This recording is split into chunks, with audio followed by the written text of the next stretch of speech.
श्री शिवाय नमस्तुभ्यम महाराज। जैसा कि आप सभी जानते हैं कि मकर संक्रांति का पर्व कुछ ही दिनों में आने वाला है और महाराज हर साल की तरह इस साल भी एक प्रश्न बहुत तेजी से फैल रहा है। कोई कह रहा है कि मकर संक्रांति 14 जनवरी को है तो कोई 15 जनवरी बता रहा है। ऐसे में महाराज आम श्रद्धालु पूरी तरह असमंजस में पड़ जाते हैं कि आखिर हम किस दिन मकर संक्रांति का पर्व मनाएं, किस दिन स्नान दान करें और किस दिन खिचड़ी बनाएं। इसी के साथ महाराज इस साल मकर संक्रांति के साथ साथ एकादशी की तिथि भी पड़ रही है। अब आप सोचेंगे कि एकादशी आने से मकर संक्रांति पर क्या फर्क पड़ेगा, तो महाराज आप सभी जानते ही है कि मकर संक्रांति के दिन विशेष रूप से खिचड़ी का ही दान किया जाता है। और खिचड़ी जो है यह कच्चे चावल और कच्चे मूंग की दाल से बनाई जाती है और इसी खिचड़ी का दान किया जाता है। लेकिन महाराज इसी दिन साल की पहली शटिला एकादशी भी पड़ रही है। इसीलिए भक्तों के मन में यह प्रश्न भी आ रहा है कि इस साल खिचड़ी का दान ना करें तो फिर क्या दान करें जिससे कि हमें पूर्ण फल प्राप्त हो। तो महाराज मकर संक्रांति का सीधा संबंध सूर्य से है। मकर संक्रांति उस दिन मनाई जाती है जिस दिन सूर्य देव धनु राशि से निकलकर मकर राशि में प्रवेश करते हैं। इसी को सूर्य का उत्तरायण होना भी कहा जाता है। अब महाराज इसे ध्यान से समझिए कि उत्तरायण का अर्थ केवल दिशा परिवर्तन नहीं है। इसका अर्थ है कि सूर्य की किरणें अब धीरे धीरे पृथ्वी पर सीधी पड़ने लगती है, ठंड कम होने लगती है, दिन बड़े होने लगते हैं और जीवन में सकारात्मक ऊर्जा का संचार होने लगता है। यही कारण है कि हमारे शास्त्रों में उत्तरायण को देवताओं का दिन कहा गया है। और महाराज इस वर्ष सूर्य देव 14 जनवरी 2026 बुधवार के दिन ही मकर राशि में प्रवेश कर रहे हैं। यह प्रवेश दोपहर के समय लगभग 3 बजे के आसपास हो रहा है। शास्त्रों के अनुसार चाहे सूर्य का प्रवेश सुबह हो, दोपहर हो या शाम को, जिस कैलेंडर तिथि में सूर्य का मकर में प्रवेश होता है उसी दिन मकर संक्रांति मनाई जाती है। इसी कारण महाराज इस वर्ष मकर संक्रांति पूरे भारत में 14 जनवरी 2026 को ही मनाई जाएगी। इसीलिए महाराज 15 जनवरी को मकर संक्रांति मानना शास्त्रीय रूप से उचित नहीं है। तो महाराज अब यहां तक तो बात बिल्कुल स्पष्ट हो गई कि मकर संक्रांति 14 जनवरी बुधवार को ही है। लेकिन यहीं से शुरू होती है इस वर्ष की सबसे बड़ी उलझन, क्योंकि महाराज इसी 14 जनवरी को पौष मास की शक्तिला एकादशी भी पड़ रही है। और जैसे ही एकादशी का नाम आता है तो प्रत्येक श्रद्धालु के मन में तुरंत यह नियम याद आता है कि एकादशी के दिन अन्न विशेष रूप से चावल वर्जित होता है। अब महाराज मकर संक्रांति और खिचड़ी का नाम एक दूसरे के बिना अधूरा है, क्योंकि सदियों से परंपरा चली आ रही है कि इस दिन कच्चे चावल और मूंग की दाल मिलाकर खिचड़ी का दान किया जाता है। कहीं कहीं खिचड़ी पकाकर दान की जाती है और घर में भी प्रसाद रूप में ग्रहण की जाती है। लेकिन महाराज जब एक ही दिन एकादशी भी हो और मकर संक्रांति भी, तब आप सभी का भ्रमित होना स्वाभाविक है। इसीलिए महाराज मन में प्रश्न उठता है कि अगर खिचड़ी में चावल है और एकादशी में चावल वर्जित है तो फिर इस बार दान कैसे किया जाए। क्या मकर संक्रांति का दान अधूरा रह जाएगा? क्या खिचड़ी का दान ना करने से पुण्य कम हो जाएगा?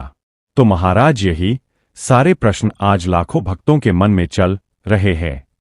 इसीलिए इस वीडियो का उद्देश्य केवल जानकारी देना नहीं बल्कि भ्रम को दूर करना और धर्म का सही मार्ग दिखाना है। तो महाराज एकादशी का नियम बहुत स्पष्ट है कि इस दिन चावल को खाना या पकाना और दान करना सख्त मना होता है। इसलिए भक्तों इस वर्ष 14 जनवरी को मकर संक्रांति होने के बावजूद खिचड़ी का दान उस दिन करना उचित नहीं माना जाएगा।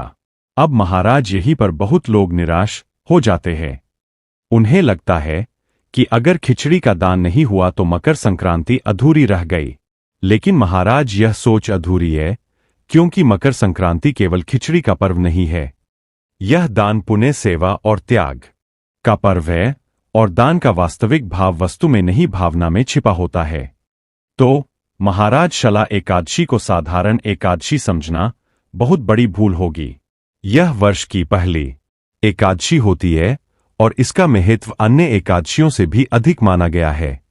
शास्त्रों में बताया गया है कि इस एकादशी का नाम ही तिल के ऊपर रखा गया है, क्योंकि इस दिन तिल का दान, तिल का सेवन और तिल से संबंधित कार्य विशेष फल देने वाले माने गए हैं।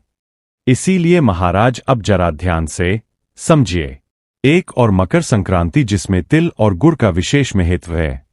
दूसरी और शटला एकादशी जिसमें तिल को मोक्षदायक बताया गया है।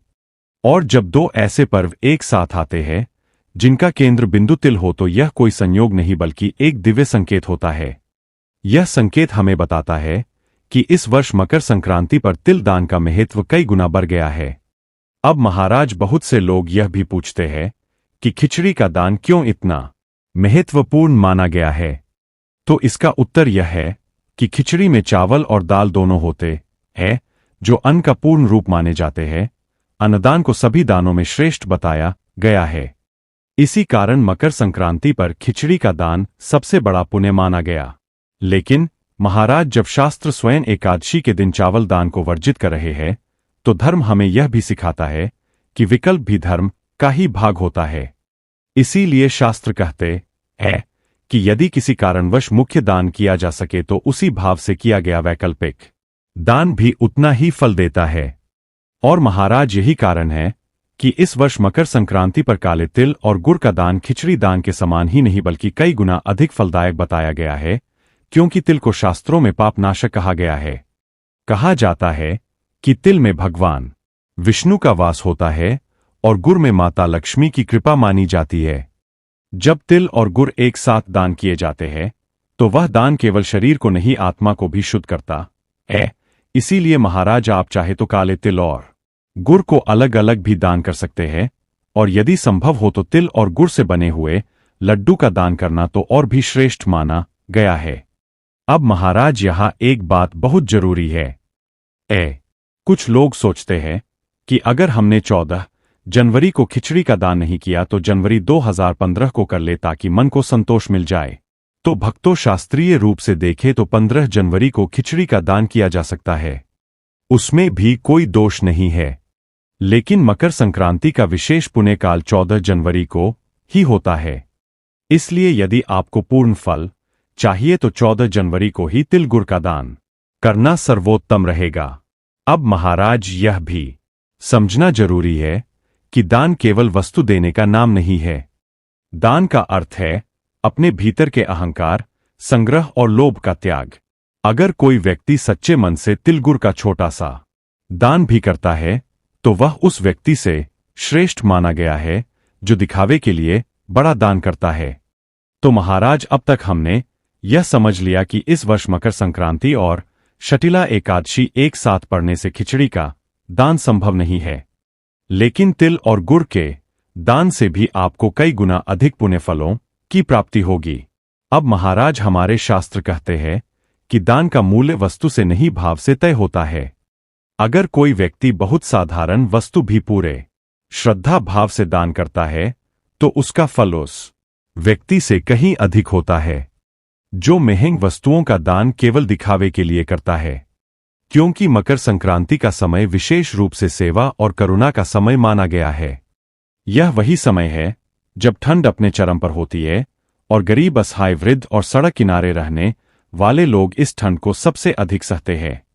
ऐसे में महाराज अगर किसी को गर्म कपड़े या कंबल का दान किया जाए तो वह दान केवल शरीर को गर्मी नहीं देता बल्कि दान करने वाले के हृदय को भी करुणा से भर देता है।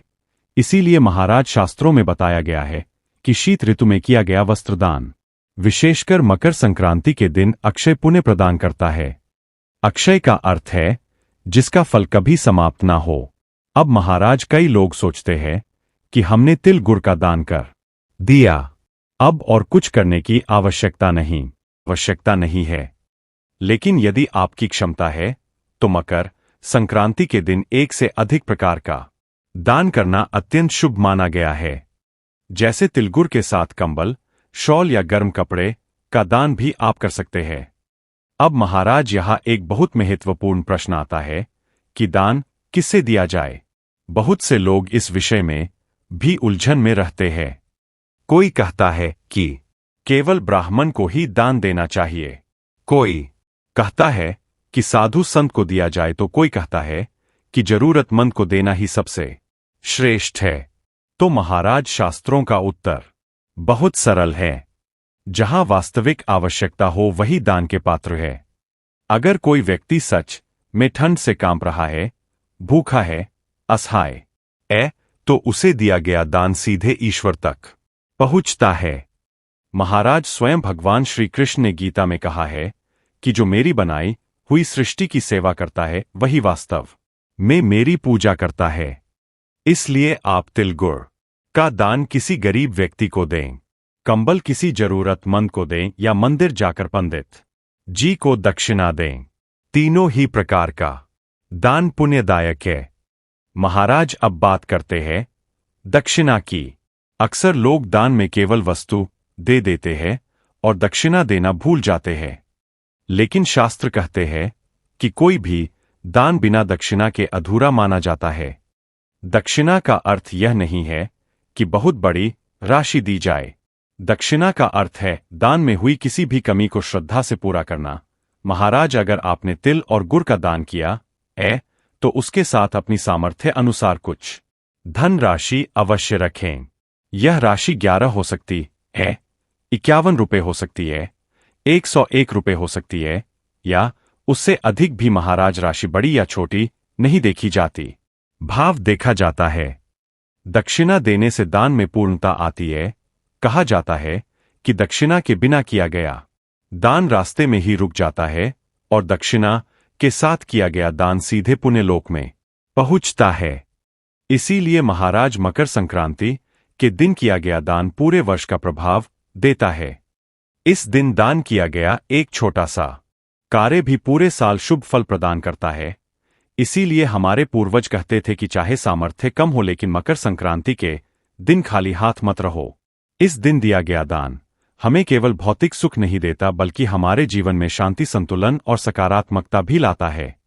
अब महाराज, यहां एक और प्रश्न उठता है कि अगर कोई व्यक्ति किसी कारणवश 14 जनवरी को दान ना कर पाए, अगर कोई बीमारी, यात्रा या पारिवारिक परिस्थिति के कारण दान से वंचित रह जाए, तो क्या उसका मकर संक्रांति का पुण्य समाप्त हो जाता है? तो शास्त्र इसका उत्तर भी बहुत करुणा के साथ देते हैं। कहा गया है कि भाव से किया गया मानसिक दान भी फल देता है। इसीलिए यदि आप 14 जनवरी को मन ही मन यह संकल्प ले कि हे भगवान, आज मैं अपनी सामर्थ्य अनुसार दान करना चाहता हूं पर परिस्थिति के कारण संभव नहीं है, तो मेरी भावना को स्वीकार कीजिए, तो ऐसा संकल्प भी व्यर्थ नहीं जाता। क्योंकि महाराज, धर्म इतना कठोर नहीं है कि वह परिस्थिति ना समझे। ईश्वर भावना देखते हैं, साधन नहीं। अब बात करते हैं 15 जनवरी की।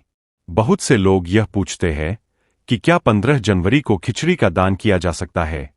तो महाराज, शास्त्रीय दृष्टि से उत्तर यह है कि हां, 15 जनवरी को खिचड़ी का दान किया जा सकता है। उसमें कोई दोष नहीं है क्योंकि उस दिन एकादशी नहीं है।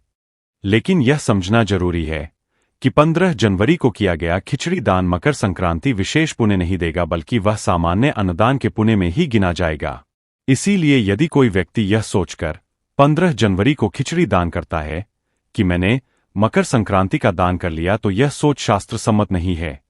मकर संक्रांति का विशेष पुण्य काल 14 जनवरी को ही है और इस वर्ष उस पुण्य काल में तिल, गुड़, वस्त्र, कंबल और सेवा का दान ही श्रेष्ठ माना गया है। महाराज, अब कुछ सावधानियां भी जान लेना बहुत आवश्यक है। दान करते समय कभी भी अहंकार ना रखें। दान देते समय किसी को नीचा ना दिखाएं। दान देकर उसका प्रचार ना करें। शास्त्र कहते हैं कि जो दान दिखावे के लिए किया जाता है वह पुण्य नहीं, केवल समाज की प्रशंसा देता है। इसीलिए दान हमेशा दाएं हाथ से करें और मन शांत रखें। दान देते समय मन में किसी प्रकार की खिन्नता या मजबूरी का भाव ना हो। और महाराज, दान कभी भी सूर्यास्त के बाद नहीं करना चाहिए। विशेषकर मकर संक्रांति जैसे पर्व पर प्रातः स्नान करके स्वच्छ वस्त्र धारण करके दान करना सबसे उत्तम माना गया है। महाराज, अब अंत में एक बहुत सुंदर बात, मकर संक्रांति केवल दान का पर्व नहीं है, यह दिशा बदलने का पर्व है। जैसे सूर्य अपनी दिशा बदलता है, वैसे ही हमें भी अपने जीवन की दिशा बदलनी चाहिए। क्रोध से शांति की ओर, लोभ से संतोष की ओर और स्वार्थ से सेवा की ओर। अगर इस मकर संक्रांति पर आपने अपने भीतर थोड़ा सा भी सकारात्मक परिवर्तन कर लिया तो समझिए कि आपने सबसे बड़ा दान कर दिया। महाराज, अंत में यही कहना चाहूंगा कि इस वर्ष 14 जनवरी 2025 बुधवार के दिन ही मकर संक्रांति है। एकादशी होने के कारण चावल और खिचड़ी का दान इस दिन ना करें। इसके स्थान पर तिल, गुड़ के लड्डू, कंबल, वस्त्र और सेवा का दान करें। दान के साथ सामर्थ्य अनुसार दक्षिणा अवश्य रखें। और महाराज, अगर अब भी आपके मन में कोई प्रश्न है तो आप निसंकोच कमेंट में पूछ सकते हैं। और यह भी जरूर बताइए कि आप वीडियो भारत देश के किस कोने से देख रहे हैं। धन्यवाद।